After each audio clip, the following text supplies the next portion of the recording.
You quote the Buddha in The Spontaneous Healing of Belief as saying, every human being is the author of his own health and disease. Can you explain what that means? It's commonly said in Western traditions that we begin dying the moment we're born. And that belief is so firmly entrenched into the medical model as it has been historically. And the way we think about disease and healing, on the one hand, and on the other hand, our most ancient and cherished spiritual traditions have always told us something very, very different. They say that from the moment we're born, we begin healing.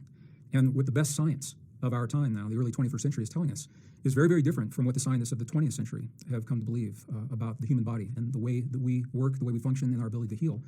What we now know is that every organ in the human body has the ability to heal itself, given the right environment. Even the organs we were told could not. So spinal cord tissue, brain tissue, heart tissue, pancreatic tissue, prostate tissue, all of these organs that we are so accustomed to hearing that are failing us from so many different perspectives. The best science of our time is now showing that they are actually designed to repair and heal themselves under the right conditions, given the right environment. What are those conditions? That's the question. Some of them are environmental, that can be exterior to the body, things like water, air, just the quality of our food. Some of them may be chemical, the supplements that we take and some of the herbal products that our ancestors understood and used with great success in healing their bodies before modern medicine ever came along. And I think those are interesting. But what really fascinates me is the inner environment. And this is the environment that the Buddha talked to us about so eloquently. And the Buddha said that every man and woman is the architect of their own healing and their own destiny. To the people of his time, I'm not sure how much sense that would have made. But in our world today, it makes tremendous sense because the best science of the 21st century is now bearing out the deepest principles, spiritual principles of our most ancient and cherished beliefs, telling us that, in fact, we are deeply connected to our bodies. We're deeply connected to the world. And that connection, that interconnection, is so profound that we have the ability to self-regulate from within to create the effects in our bodies and beyond our bodies. One of the great ironies of our time is that after 5,000 years of recorded human history, with the greatest technological advances in the history of humankind, we still have yet to answer the single most fundamental question that we could ever ask of ourselves. And the question is simply, who are we? Who are we? When science has answered this question for the last 300 years, they've told us a story that is based upon separation. The science of 300 years has told us that we're separate from our bodies, we're separate from one another, we're separate from the earth, we're separate from the cosmos, and that nature, the fundamental rule of nature, is actually based upon a model of competition and conflict. And it is this idea of separation and the idea of conflict that are so deeply ingrained into our lives, into our world, our society, the economies of the world, the corporations of the world, the medical model. They are all based upon these 300-year-old ideas of separation, competition, and conflict. So people often ask me, when I share this information, they say, okay, Greg, we understand maybe science didn't get it quite right over the last 300 years. This is the 21st century. We've got the internet. We've got iPads and cell phones. What difference does it make? And that's a really good question, and the answer surprises a lot of people. Because the world that we know today is a reflection of the way we answer the question, who am I? Who are we?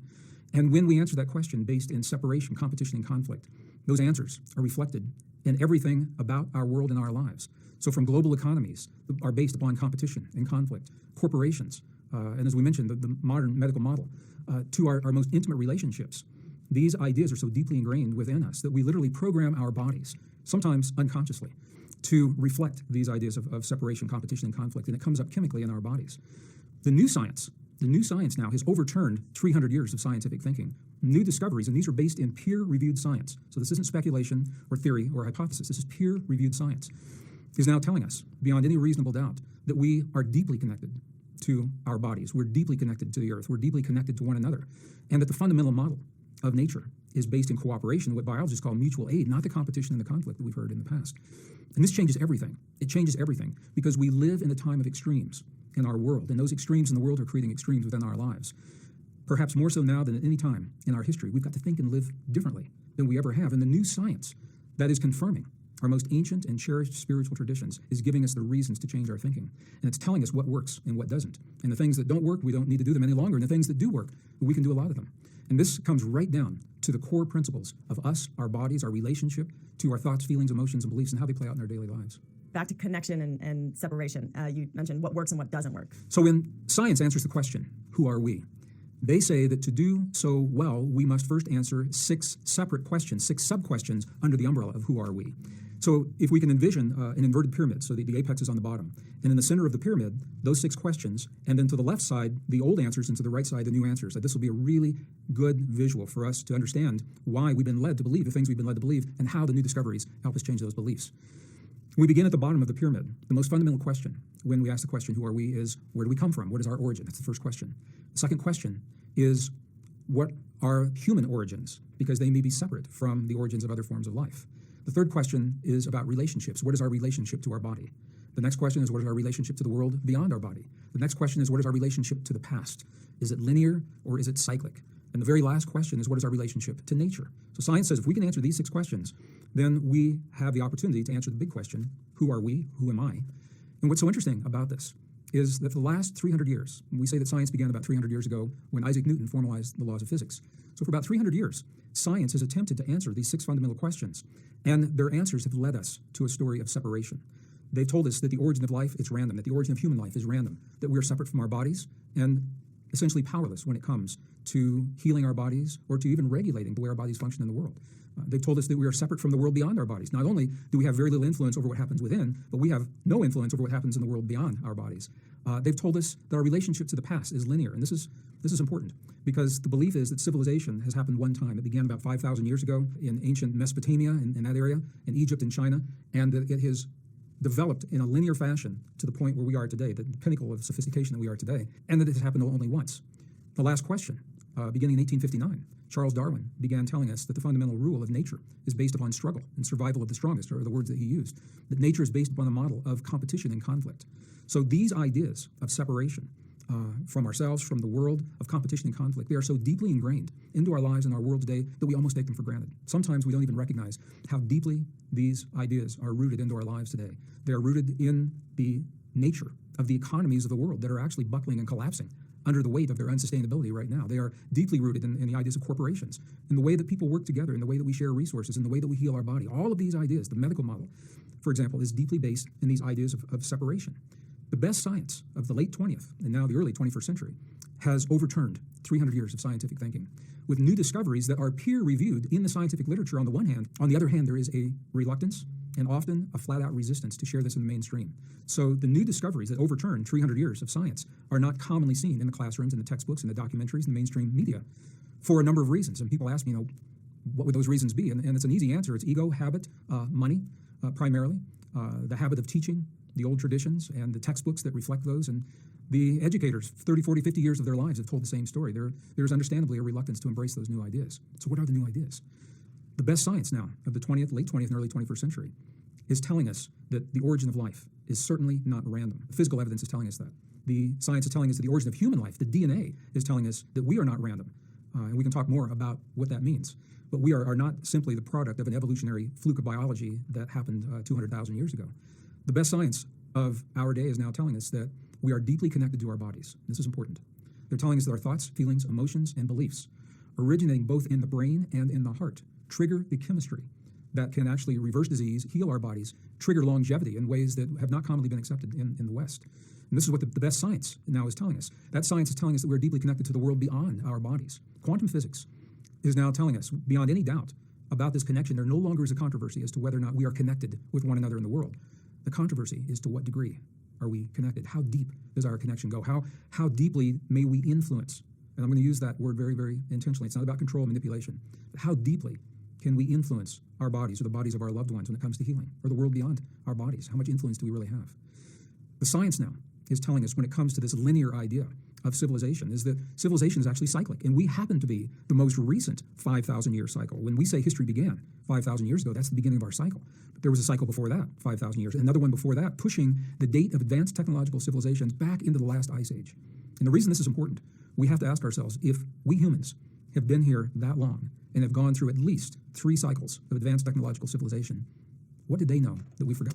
You were talking about the cycles and the advanced civilizations before and what that tells us. So the best science of our time is now telling us that when it comes to civilization, is much, much older than we've been led to believe. We now know that our 5,000 years of recorded human history is a cycle, and it is only the most recent of at least 3 cycles that are now dating advanced technological civilizations back into the last ice age. What we have to ask ourselves when we consider this is that if we humans have been here this long, and we've been through 3 cycles of civilization, this being the third, what is it that we may have known in the past that we've forgotten today? Or what is it that our ancestors knew that maybe we've never even discovered? What can we learn from them? That's the value. And the last piece on our pyramid, on our inverted pyramid, is that science now is telling us that nature, the fundamental rule of nature, is actually based upon cooperation and what biologists call mutual aid, not the competition and the conflict that Darwin proposed 150 years ago. This changes everything.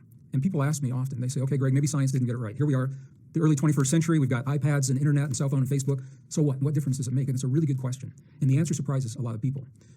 Our society, the roots of our society, the foundation was being created in the late 1800s and early 1900s, precisely when ideas of Darwin's, for example, were being embraced. Competition, conflict, separation. And those ideas were so widely accepted, they are so deeply ingrained into our lives in ways that sometimes maybe we don't even recognize.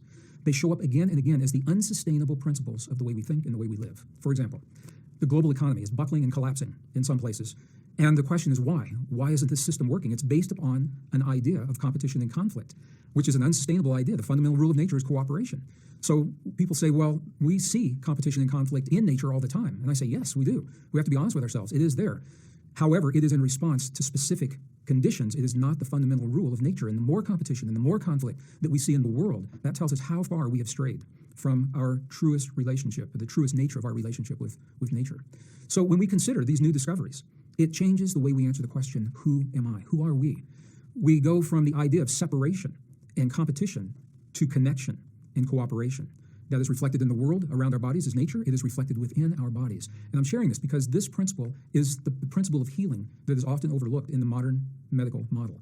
The modern medicine is based upon the old ideas of separation and competition and conflict on a biological level, on a cellular level in our bodies. So now we have a new way of answering the question, who am I? Who are we? We are not what we've been told in the past. We are more probably than we've ever imagined in our lives. And this then becomes the template from which we can look at any question when it comes to us and our relationship to our bodies for the answers that are based on science that reflect our most ancient and cherished spiritual traditions. So I think we all know that there is an epidemic of disease running rampant in our world today in a way that we have never seen before. Some of that is because we are a globalized civilization. That's true.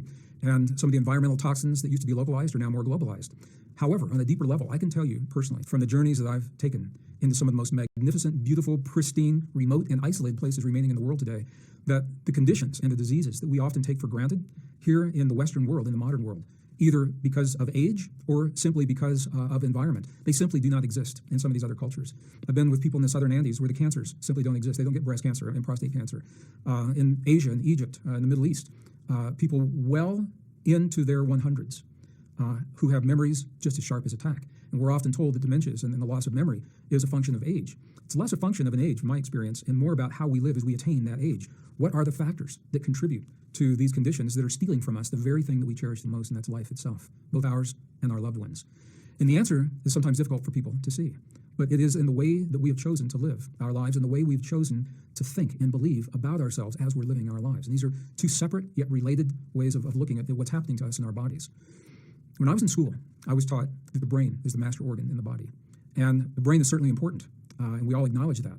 But what the new science is showing us is that the brain receives many of the instructions that tell it what to do, that tell it what chemistry to release into the body, what hormones to trigger within our bodies. It's true, those signals come from the brain, and the brain receives the instructions telling it what to do from our heart, the human heart. And it probably shouldn't be so surprising that the heart plays such a powerful role in our lives because it's the first organ that develops in our bodies when our mother's womb. Before any other organ develops, the heart develops first. And one of the great mysteries in the Western medical model is what is it that triggers that very first heartbeat?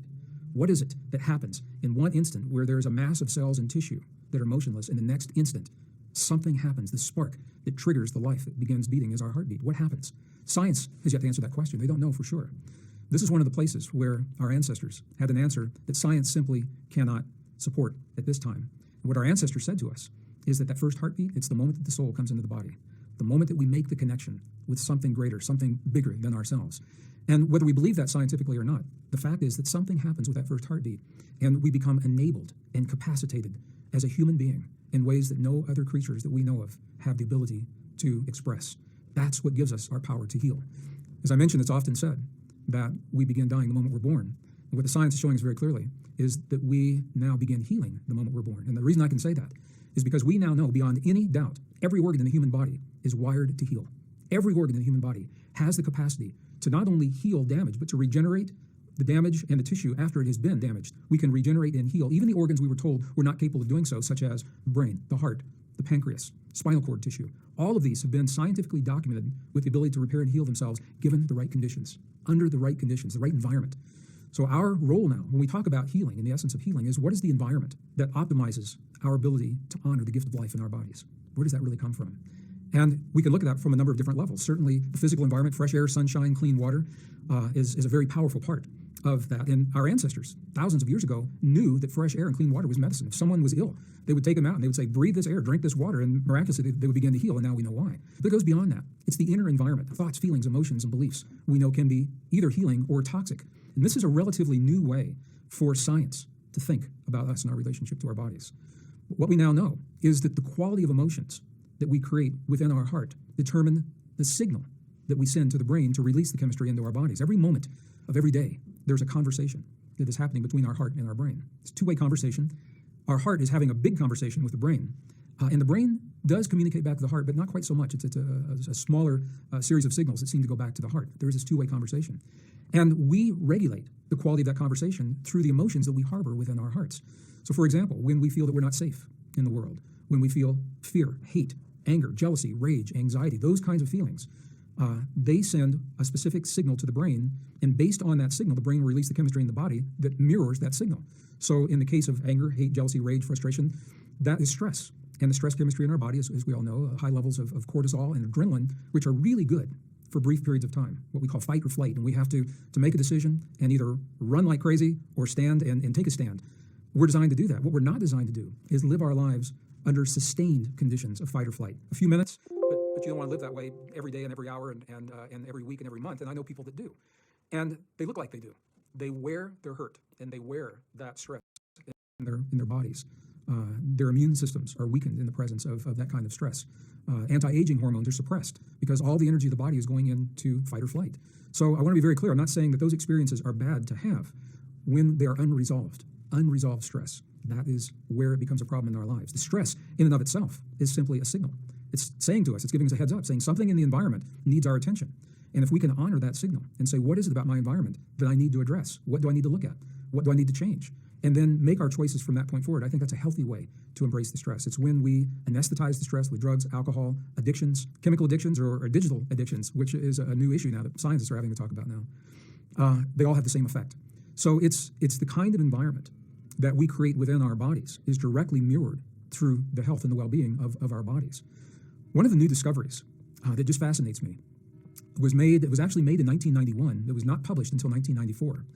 And it is the discovery of about 40,000 specialized cells in the human heart that are concentrated in a very precise way, a neural network within the heart. They are cells that are called sensory neurites. They're brain-like cells, but they're not in the brain.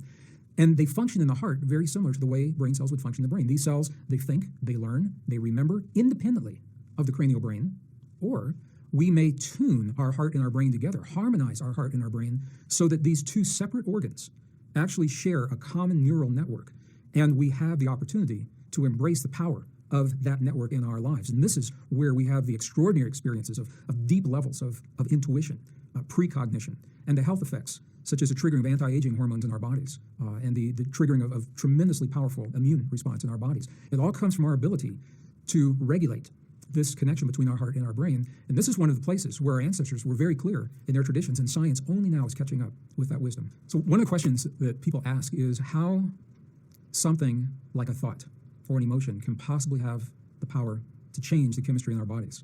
And it's a really good question, because in the modern world, in the Western world, we have been conditioned largely to believe that thoughts, feelings, and emotions are really no things. We've been taught to discount them in our culture. On the one hand, and on the other hand, in many of the indigenous cultures, they are the most important things in their lives, the most potent agents of healing that someone can have. So the question, how does this work? And we're looking at a couple of different levels. What we know now, I say we in modern science, is that when we have an emotion within our hearts, that emotion sends a signal to our brain, and the quality of that signal determines what the brain does in response to the emotion. So if you can imagine a signal from the heart to the brain that is a very smooth series of waves, nice, even, coherent is the term that's used, waves from the heart to the brain will match that smooth, even, organized chemistry, and it will release the chemistry that supports life into our bodies. This is where our immune systems become really strong, super immune response. Even anti-aging hormones are triggered in the presence of this kind of a signal from the heart to the brain. On the other hand, the stress chemistry, when we feel those moments of frustration, anger, hate, jealousy, rage, fear, the signal looks different. It looks kind of like a bad day on the stock market. A lot of very chaotic, unorganized, jagged waves going from the heart to the brain, and the brain receives those waves and says, oh, I need to match this chemistry. This is stress chemistry. So this is where the adrenaline and the cortisol and the stress hormones are released into the body, which, as we said, is good for short periods of time. You just don't want to live your life in that way with those chemicals racing through your bloodstream. So our ability, all of a sudden now we realize this, our ability to regulate that signal. What could be more important? Our ability to regulate the signal between our heart and our brain becomes front and center of the health and the healing of our lives. This is a completely different way of thinking about our inner environment from what the medical model is showing today. The medical model based on the pyramid of our relationship to ourselves and our bodies, the answer to the question, who are we? That medical model suggests that we're separate from our bodies. So there's no reason to expect that anything that we could do from within would have any beneficial effect in our bodies. I remember the first time I discovered this on my own. I was a competitive runner for about 20 years when I lived in Denver, Colorado, working with the corporations. I never had the opportunity to do these things when I was in high school, so I had the opportunity in the corporations to run triathlon teams and competitive marathons. And the first time I injured my leg running, and I went to a doctor. I remember I was sitting on the edge of the examination table, and the doctor was at a stool in front of me, and he was looking at my knee, and I asked him the question. And I said, what is it that I can do? What can I visualize? What can I feel that will help my knee to heal any faster? I remember the doctor, he looked up at me, and he said, son, he said, you can visualize and feel anything you want to heal. He says, it's not going to make a bit of difference. He said, your leg will heal when it's ready to heal. And immediately in my mind, I thought, well, this man has a very different view of healing than what I've come to understand. But it's not surprising when we look at the way science has answered the question, who are we? This is why it's so important. Our lives reflect this idea of separation and the powerlessness that comes from separation.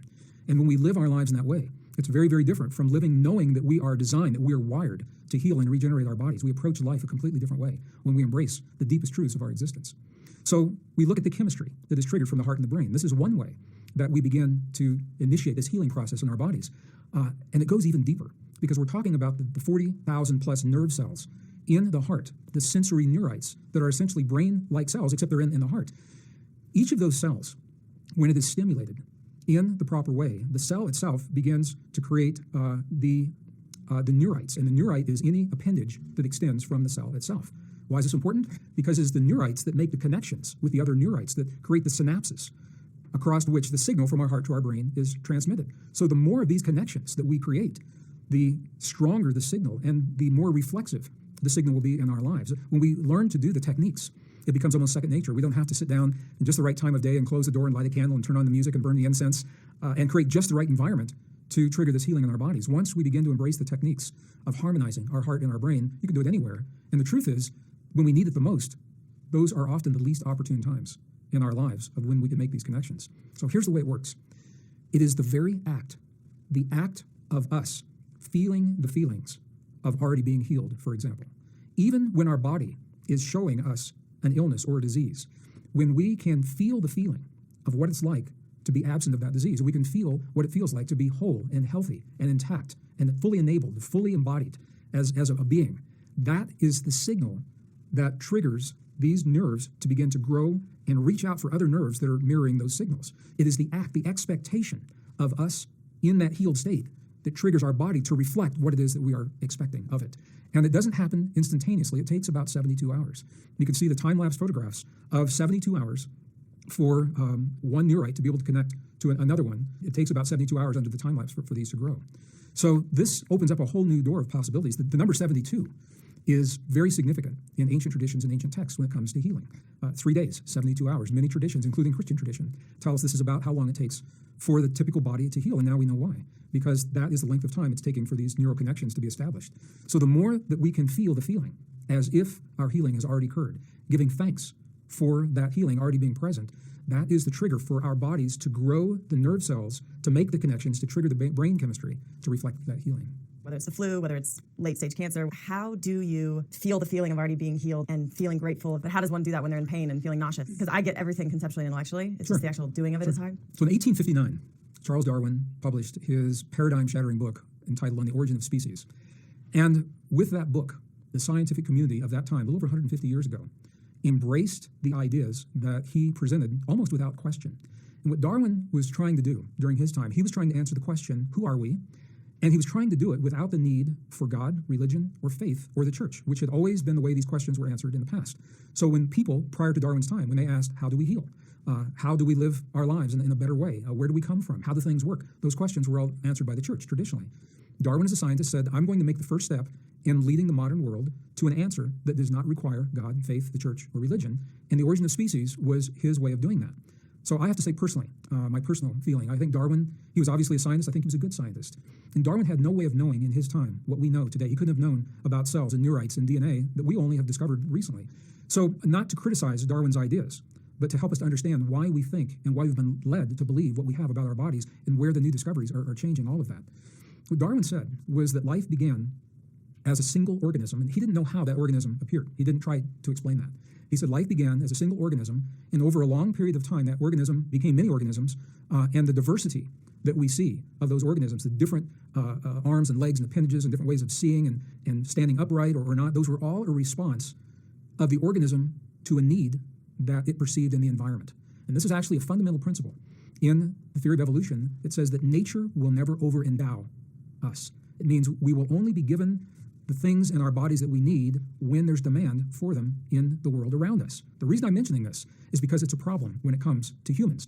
I'm a geologist. I'm a trained geologist. And as a geologist, I can say that evolution is a fact in the fossil record.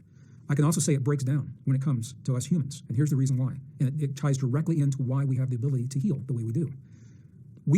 Humans appeared on the earth about 200,000 years ago, and we don't know where we came from. There is no clear record in the evolutionary family tree, no clear fossil record leading to us. All those little lines that we see on the evolutionary tree, if you look closely, they are inferred or speculative relationships, yet they are being taught as fact, even though we do not have the evidence to support them. We appeared 200,000 years ago. Suddenly, we had a brain 50% larger than our nearest primate relative. We had an advanced nervous system that allows us the abilities of healing, self-regulated healing that we're talking about now, that set us apart from any other forms of life. And here's the key. We have not changed in those 200,000 years. If you take the body of what are called anatomically modern humans, AMH, they used to be called Cro-Magnon, now they're called AMH, because the name is self-descriptive. Anatomically modern humans. We are them a few thousand centuries later. If you compare them to us, our brain size is the same, our body proportions are the same, and the capabilities haven't changed.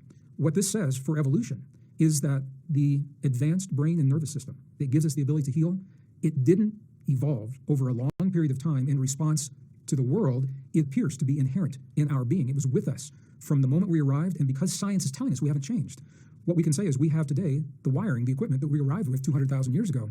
So I can say to you that we are wired for healing. We are literally designed. We don't know how or who or why scientifically, I can't confirm that.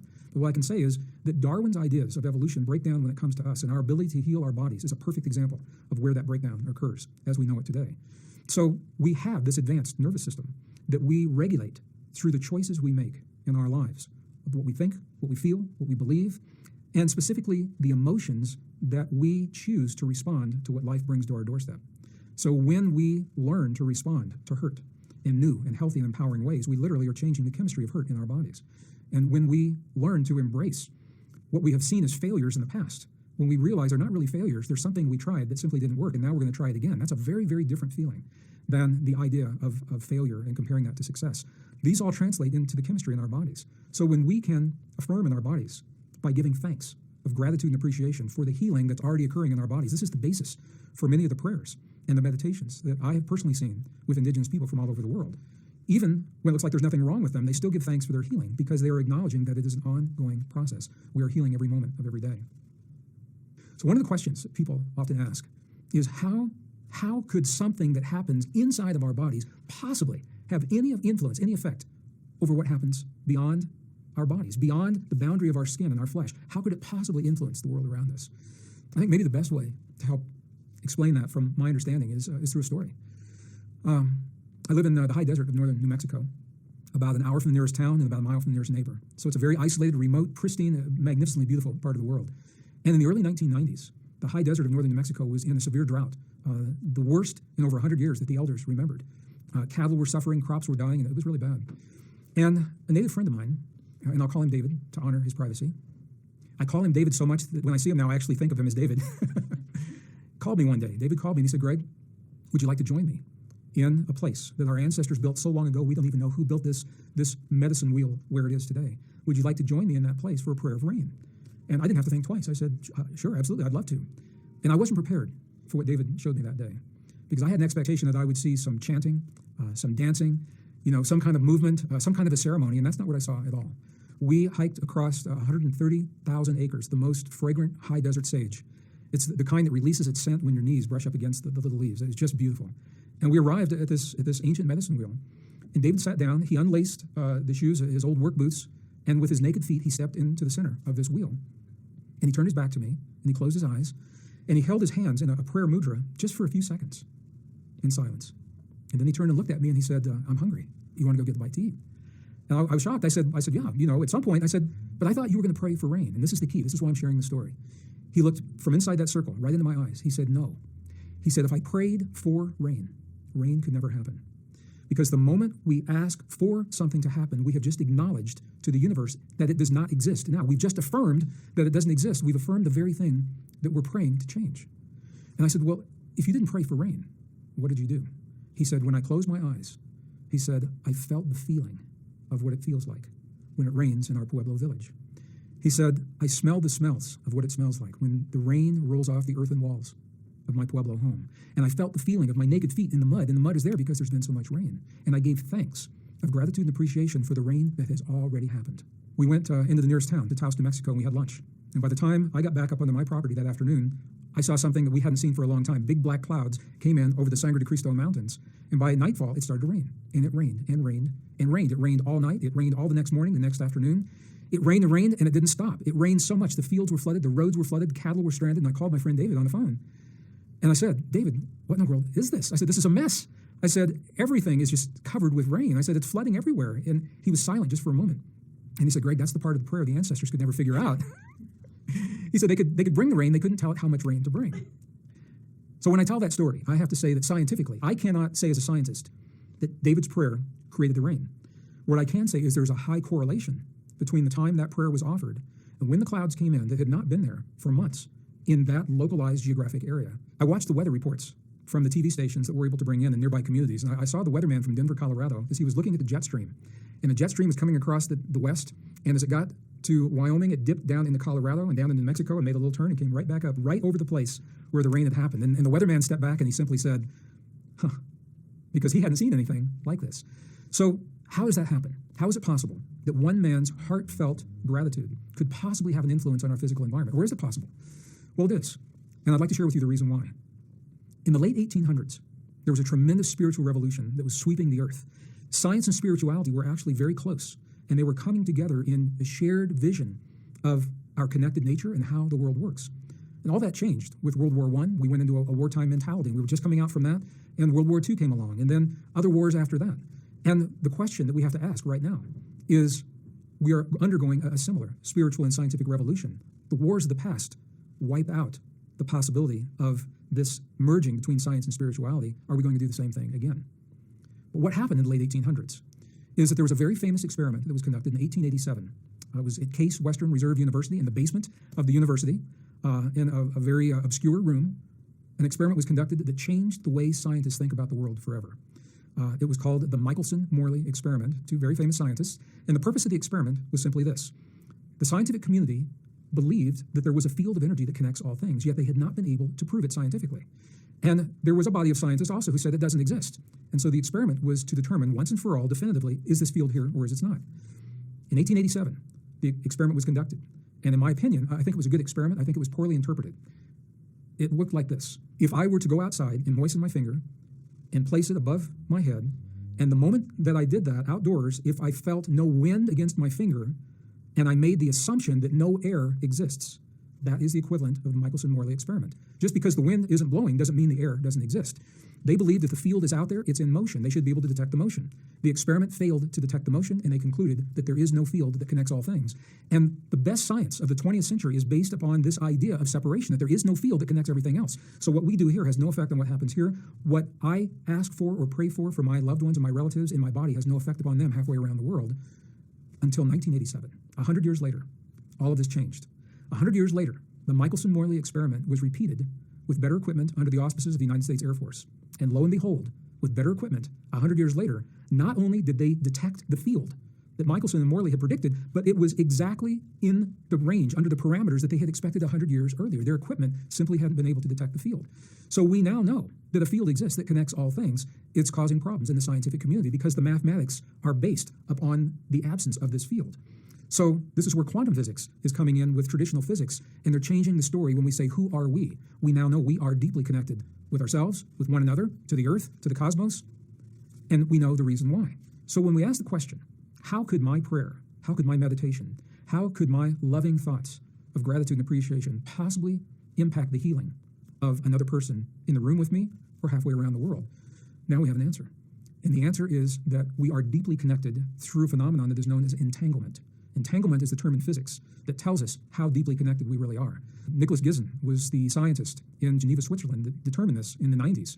What he did was he took a particle of matter, a photon, this is what atoms are made of, and he divided that photon. He split it into two because he wanted two equal photons. So they were twins. And using fiber optic cables, they shot these two photons in opposite directions from one another, 7 miles in one direction, 7 miles in the other direction, so they're 14 miles apart, and they began a series of experiments. What the experiment showed is that what happened to one photon when it was tickled, is the term they used, when it was made to rotate clockwise, for example, or to take a certain path. Whatever happened here, the one 14 miles away acted like it was having exactly the same experience, even though it was no longer physically connected. And the question the scientists had to ask was, how is that possible? Why are they acting like they are connected? And the answer is the phenomenon known as entanglement that says once something is unified, once something begins as a whole, even though it is separated physically by many miles or light years, is what they're finding in the cosmos, energetically everything's still connected. Why is that important? Because if we go back far enough in time, there was a point in time when you, me, and the Earth were all connected before what is called the Big Bang, big release of energy. And when that happened, we were deeply connected. When that happened, physically, particles began to separate. Energetically, the particles remain connected.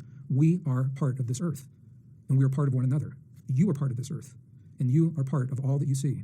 And that empowers you, and it empowers me to participate in the healing of our bodies and those of our loved ones in ways that science is only beginning to understand.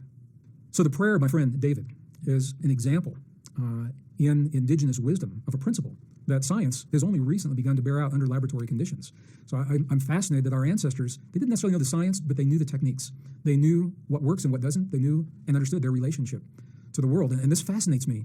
As we mentioned, science is about 300 years old. And for 300 years, science has tried to prove whether or not we have this connection between ourselves and the Earth, whereas our ancestors, for 5,000 years, they began with the assumption that everything is connected rather than trying to prove it. And for 5,000 years, they've asked the question, how can we use that connection to make our lives better and to help our friends and our family and create a stronger community? So this is where the blending of science and spirituality, I think, is so key. Science can only tell us the nuts and bolts of how something works. Science cannot necessarily tell us how to apply that in our lives. Human experience can tell us how to apply that in our lives without knowing specifically why things work the way they work. So we find ourselves today in this time of extremes in our lives and in the world. My sense is that as we embrace the marriage of science and spirituality, we create a wisdom that in their union is greater than either can be individually. And I think that's what gives us the evolutionary edge in our time of extremes. So when I talk about my friend David and his prayer, it is such a powerful example of this principle that was understood by our ancestors. And again, science is only beginning to bear it out under laboratory conditions. What happened when David created that prayer? Why did it have the effect that it has? Well, what our science now knows is that we live in a world of electrical and magnetic fields. That is an accepted fact. Recently, the discoveries have shown that the human heart, your heart and my heart, are the strongest electrical and magnetic fields in the human body, not the brain, as we have been taught in the past. Now, the brain does have an electrical field and a magnetic field, and they are relatively weak when compared to the human heart. So if we are beings designed to communicate with the world around us, and that world is an electrical and magnetic world, it makes perfect sense to me that our communication wouldn't necessarily be a verbal communication, although it may be, but that it would be an energetic communication with the one organ in our body designed to do just that, and that is our heart. So now we know that this relationship between the heart and the brain is key in influencing not only what happens within our bodies, but outside of our bodies. When we are able to harmonize the heart and the brain, and this is what my friend David did in his way, and this is what's being done in the laboratory now, what we do is we access that harmonization. It's called coherence, and it can actually be measured electrically. Optimum coherence between the heart and the brain is 0.1 hertz, a very, very low frequency, less than 1, 0.1. And this is a frequency, interestingly, that dolphins and whales communicate with, that military submarines communicate with. That's why it's a problem for the dolphins and the whales, because it is such a universal and powerful frequency. So when we can feel the feelings in our heart, when we can choose to create the feelings in our heart that generate 0.1 hertz between the heart and the brain, now we are harmonized, we are connected. It is called coherence. The Institute of Heart Math, a pioneering research institute in Northern California, was one of the first to confirm this in a practical way that we can use in our everyday lives. They do an amazing job of researching the heart in ways that are not done conventionally and traditionally in universities, the power of the heart, although it's all done under very rigid rules of science. So what the Institute of Heart Math has found is that when we can close our eyes, turn our attention inward, and focus on our heart center, move out of our mind, out of our brain, into our heart. The act of doing that, first of all, that shifts our body. That begins to shift the chemistry, because generally our attention is in the world around us. Now we're saying it's focused within, and that tells your body, something is just shifted, something's going to happen, number one. As we can begin to breathe a little bit slower than usual, maybe 5 to 6 seconds inhale or exhale, and whatever works for you. What we find is that sends a second signal to our body, because the only time we really begin to breathe that way is when we know that we are safe in the world, and that when we are in an environment where it's okay not to be vigilant of the world around us, but to have that inner focus. So we slow our breathing. That sends a second signal to the body. And this is one of the techniques that's used to move our attention from our heart to our brain. Now, my friend David, in his native tradition, he created a mudra. It's called a mudra, where the energy centers of our fingertips and our palm are put together. And with this mudra, he physically touched his heart center in a very Buddhist-like way. And we see this with the monks and the nuns and the abbots in the Buddhist monasteries all the time. And people say, well, what are they doing? One of the things they're doing is connecting the energy centers of their body. Now, they've made contact with all of these body circuits. And as they physically touch their heart center, the act of the touch automatically draws our awareness to the place in our body where we feel the sensation. So they are physically holding that pressure right on their heart center, moving their awareness from their mind and their hearts. And I don't say this as a rule. It's something that Native peoples have found work for them. If it works for them, it may work for you as well in traditional indigenous traditions. So this is why we're doing this. Not a religious connotation, but there's a very powerful, energetic mudra calling our awareness to our hearts in that moment. So as we move our awareness to our heart, as we slow the breathing, the third step now is to feel the feelings in our heart of gratitude, appreciation, care, compassion, to give thanks for what has already happened. And what the researchers at Heart Math have found is that those words, other words may work for an individual. You know yourself better than anyone else. But it is those words under laboratory conditions that optimize this coherence: appreciation, gratitude, care, compassion. And as we can begin to feel this feeling, that is what sets up the coherence that harmonizes the heart and the brain. Okay, so this is the third step. The first one, move your awareness into your heart. The second one, shift the awareness and slow the breathing. And the third one is to feel the feeling. And as we go through these very simple steps, we are harmonizing the heart and the brain in two separate neural networks into a single potent system. And once we're in this space, now the door is open for a myriad of uses from this very powerful space. This is where we can begin to feel the feelings as if we're already healed, and our cells begin to respond to that. It is also from this place where we can intentionally create deep states of intuition, which also play a powerful role in healing. And we all know about intuition spontaneously. You know, we have moments at a stoplight. In the Western world, in a vehicle, you're at a stoplight waiting for a red light to turn green. And during those few seconds, you're maybe thinking about nothing. And all of a sudden, out of nowhere, you have this tremendous insight. You understand the deepest questions of human existence and the meaning of life and the purpose of our origin. And the light turns green and it all goes away because now we're focused in our lives again.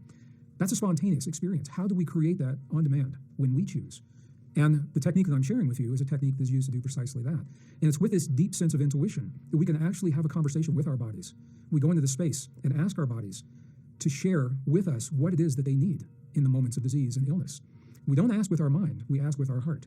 And this is where the 40,000 sensory neurites in the heart become so necessary, because they think and remember and feel and communicate separately from our brain. So as we learn to listen literally to the language of our heart, not a verbal language, our body can actually tell us what it's experiencing, what it needs from us, what it needs to change in the environment, and what we can do to facilitate the healing that we are wired to experience.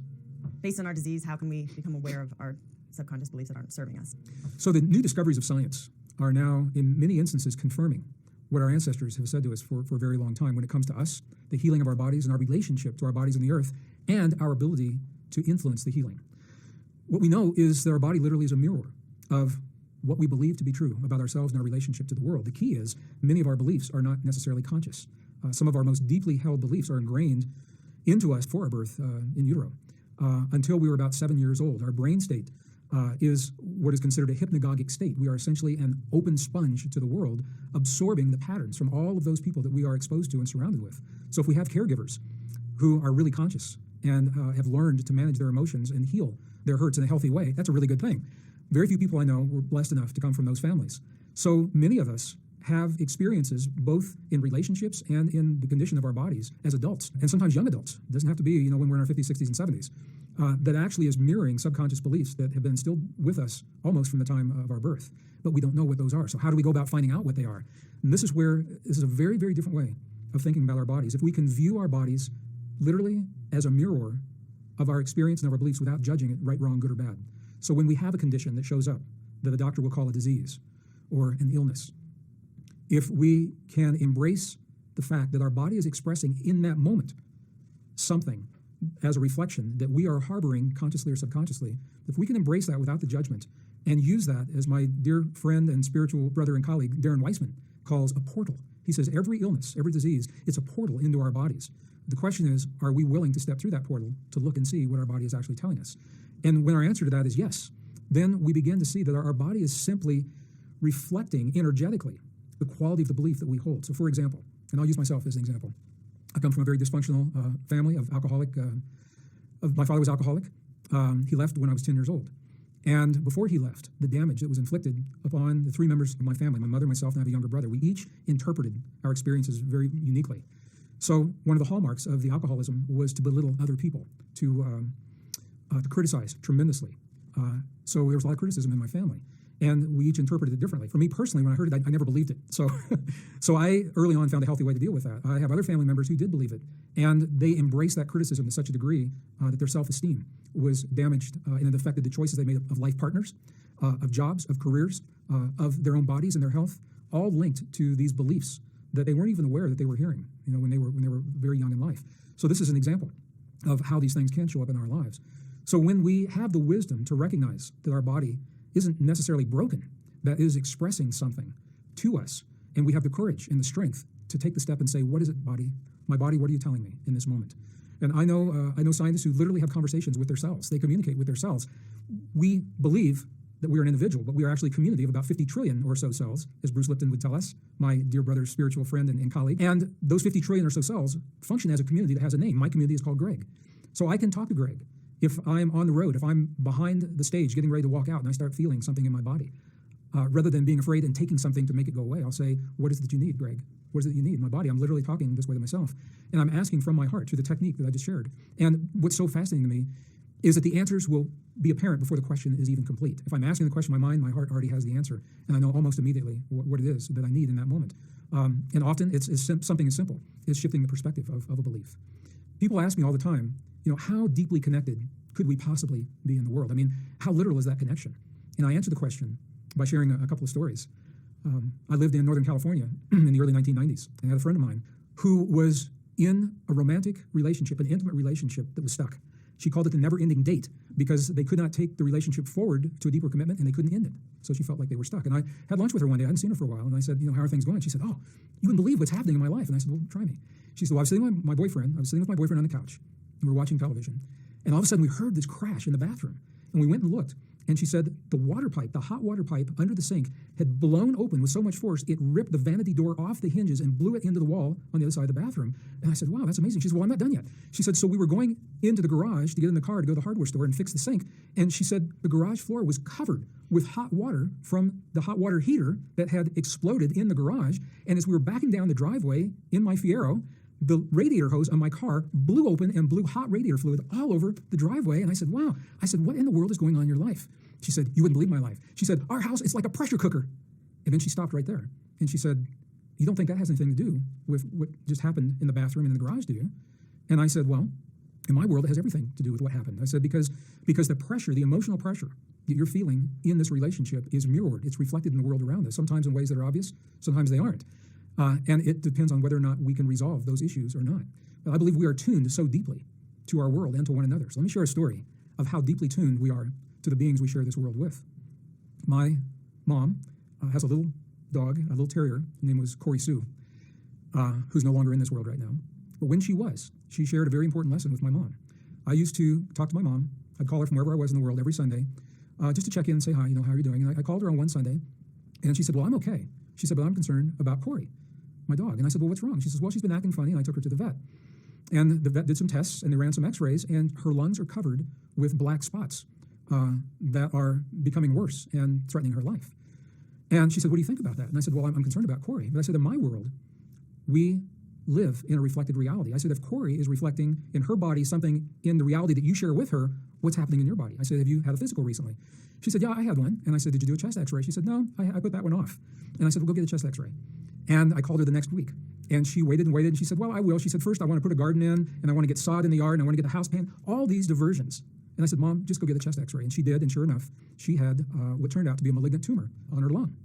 And Mom has read all my books and been to all my programs, and she says, I understand that self-healing is possible. And I'm going to share this with you because I want to share how differently we can think about these things. She said, I understand it's possible. She said, but it's not for me. She said, I need to know in my mind that this tumor is gone. She goes, I'm going to go for surgery and have the tumor removed. And once it's removed, that will free me in the world to change my lifestyle. And she began exercising and taking supplements and changed her diet and everything. But she had to know in her frame of mind that she was free of the tumor. So that's what she did. Here's why I'm sharing the story. After she recovered, we took Corey back to the vet and had her examined again. And when they did the x-rays, all the black spots were gone from her lung. So she was reflecting a condition in my mom's body before my mom even knew it was present. And when we look closely, we find that this happens all the time. Our world is a reflection of our deepest beliefs and of the physical embodiment of those beliefs. And sometimes those around us, people and animals alike, they love us so deeply that they will take on and mirror the conditions that maybe we are not ready to see yet. One of the places where this is so prevalent in everyday life, in the jungles of Peru, where they don't have modern medical equipment and x-ray machines, when someone is really ill and the local healer wants to know what is happening inside the body of the human, what they will do is they will take a guinea pig, and in a very ceremonial way, they will run the body of this guinea pig. They'll simply pass it through the energy of the person that's feeling ill. And in a very humane way, they will take the life of the guinea pig and open the guinea pig's body. And the organs of the guinea pig will mirror what they have just experienced in the energy field of the human that they were just passed through. And they take it on that quickly. It's not judged right, wrong, good, or bad. It simply is a reflection of an energetic reality. So when the native healer sees something happening with the lungs, for example, on a guinea pig on the left, then they know that the left lung of the human needs to be addressed. And then they will go through all of the herbal remedies and the fresh air and the clean water and the exercise and all the things to heal that. But they diagnosed it through a reflection in another living creature. And I'm sharing this story, all of these stories, because we don't often hear about this.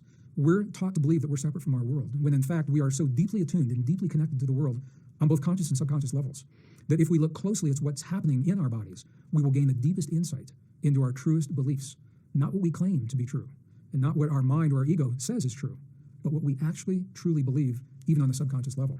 Once that's done, as Darren says, Dr. Darren Weissman, that is the portal. Now we can go into that belief and ask the questions. Is it true? Where did we learn this? Where did we hear it from? Who told us this? If it's not true, how can we heal that? What could we replace that belief with that would support a healthier body and a healthier immune system? And I have to tell you that it can happen very, very quickly, much faster than the 72 hours that we talked about growing the new neurons in the past.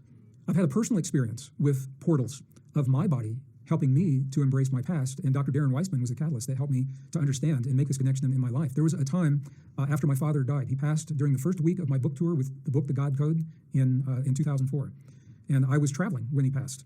And I canceled the first week of my tour. I went back to do a memorial for a man that I really didn't know because he left my family when I was 10. And I didn't really know how deeply that was affecting me.